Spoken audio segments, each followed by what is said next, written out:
Welcome to this week's Legislative Update. I'm Jim Baumgart, your host. Thank you very much for joining us. We have two wonderful people for you to listen to and to agree or not agree on our panel, and they include Cal Potter, my good friend, state senator, longtime friend, and Marilyn Donahue, who has been around for years serving the public as a citizen activist and now on the Common Council of the Sheboygan, City of Sheboygan. So welcome to the program. Thank you. We want to talk about issues, and I will leave it up to all of us to talk about issues you think is important.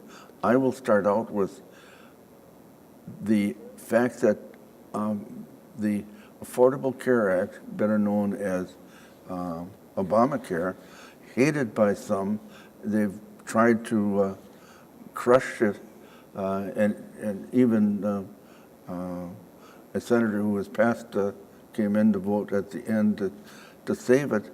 It's still here, and it's serving people well because people like the idea that they can't be kicked off of their insurance because of pre-existing or issue, or that their children that have to stay in their house until they're 26 need some insurance, and they can be under their family insurance, and a variety of other things. So it is something that's not gone away, and it's because there's a need out there. Yeah, and there's millions of people that Still don't have insurance. Yeah. About 25 million. Yeah. and millions have gotten it because of this. Yeah, The well, then, go ahead. Yeah. Well, the trajectory has been interesting because, you know, when in the early years of the Obama administration, when Obama was pushing it so hard, and the public relations machinery made it sound like it, you know, was like being sent to hell or something in order to that you'd be required to have insurance.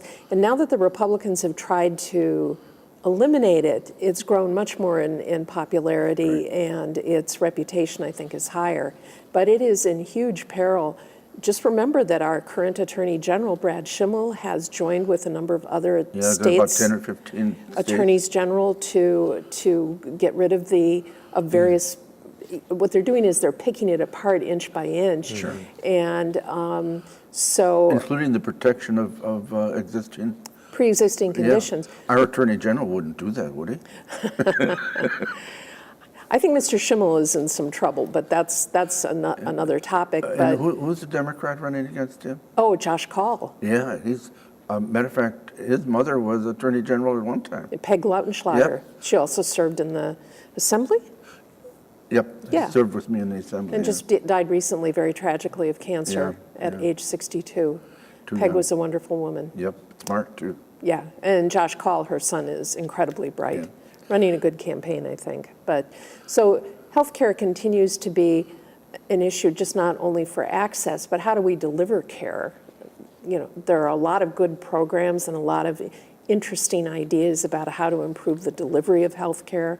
But the United States doesn't do as well as many other countries. No. And so it's a continuing, I think, both at the state level and the national level. I think it would help if the Republicans would, we've turned away almost $1 billion in money that could have gone to Badger Care to help children and moms and elderly people get health care, and we've just turned that away.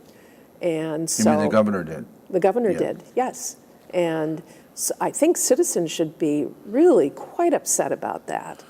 Well, really, you know, talking about citizens being upset, the plethora of negative campaign ads have nothing to do with the issues that you're raising, have raised, like healthcare and others that you're going to raise. And that's why when we talk about these issues, that's what the electorate ought to be focusing on. And not only that, they ought to study the issues thoroughly. The opponents of Obamacare have been all based on partisan. They weren't going to give Obama anything. They didn't give him his judgeships. They didn't give him his due on health care. And people have bought into that. And they do it because they're ignorant.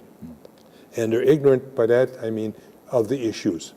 You know, not only did Obamacare give 25 million people health care for the first time, it also did the other things that helped everybody, the pre-existing conditions and so on.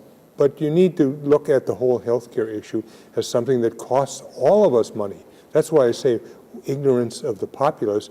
You buy into Obamacare is bad because somebody says it's government and healthcare and so on. But it was once said that when there were 50 million people in this country before Obamacare who didn't have insurance, it cost everybody who provided a family plan, whether it be an employer or you as an individual, $1,000 a year in added premiums to cover people who didn't have insurance. Now, you talk about an unfair tax or an unfair situation. So when I say people shouldn't be ignorant, they should look at this issue, look at the ramifications, look at why this is a problem that ought to be solved, not only as sympathy with people who don't have insurance, but from your own financial and situation. You need to try to strive for everybody to have health care coverage in this country. It's a morally bankrupt person who says this is not an issue that we ought to address. And I can say that about the sitting governor, I can say it about the president, and I can say it about most of those people in Congress. They're morally bankrupt. And there's no reason why we can't, as a great country, as you've said, follow the lead of the majority of countries in this world who provide health care for their citizens. And a cheaper amount than we pay. Sure, Yeah. sure. And you know what's really ironic is the latest poll said 50-some% want Medicare for all, but yet Obamacare is government involvement in my health care. You know, when I talk about ignorance, I'm not trying to slight people. I'm just saying, shape up, people. Don't make such stupid comments and decisions because it doesn't make sense. Well, and if all the effort to kill Obamacare was put into improving the care, we'd probably have a marvelous system, but that's not the way the two parties banged heads against, and that didn't really help the general population at all. We have taxes. $1 trillion a year was the new bill that passed Congress that is going to cost us for every year down to the foreseeable future. And the recent thing I saw was that the Social Security fund has lost now 3 years of coverage of funds because of the new tax system that was passed by the Congress.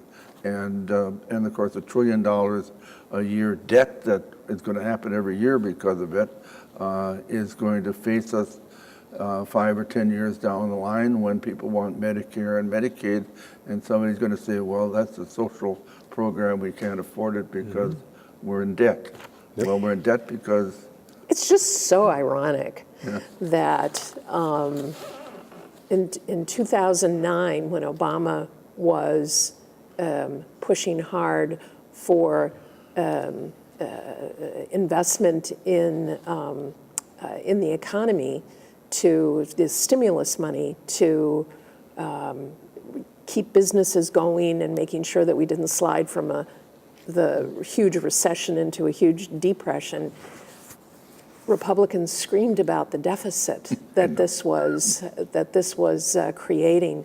And so what I find, I mean, this artificial injection of money into the economy, Reagan did that to pull us out of the recession when he was first elected. Trickle-down economics, Stockman's theory. But there was this huge increase in defense spending, and it did power the economy. I mean, the economy is now being powered in some respects, not all, by the tax cut legislation. And we all think it's such a healthy economy, but it's pouring money into this system. Now there's not tax revenue coming in. These huge deficits are truly ballooning now, and you do not hear a word of it from the people in power. And it's just so ironic to me. And it's something that we really do need to face. You know, the president just signed a $712 billion defense package. That's an astonishing amount of money. And so it's where are the cuts going to come? And I hope they don't come from Social Security. I hope they don't come from transportation funding and all of the other things that make life in this country decent and prosperous. And we do need roads and bridges that are improved. As a matter of fact, Sheboygan County, little Sheboygan County, people were calling me as a county supervisor one spring, just a couple of years ago, or a year or two ago. The potholes are bad. What are you going to do about it? Well, the state's not covering us, and we're only able to cover 17 of the 30 miles we have to do every year because we don't have enough money. Well, 6 months later, the finance committee on the county says with the transportation, we're going to set the 0.5% sales tax that we can initiate, share it with the towns, villages, and cities, and fix our potholes. Well, we're now doing 30 miles of road repair every year, which we couldn't do before. And people called me before the vote on raising that 0.5%. Why are you raising taxes? Well, because you said your roads are bad. And so you have to be able to explain to people that if you want a good economy, you need good roads, and if you want business to come, you have to do it. And if the state's not going to cover its obligations, or our obligations for bridges and roads, whenever the county or the local, the government can, we have to then pull ourselves up by our bootstraps and try to do it ourselves. Well, taxes is an issue that, like healthcare, that people really ought to kind of understand more thoroughly and more in depth. For example, the tax cut that was put through Congress, 83% of the benefits went to 1% of the people. Yeah. So that's totally wrong, and it does... Well, not to the 1%, it's not. No, but it does set up, and understanding this, as Marilyn has mentioned,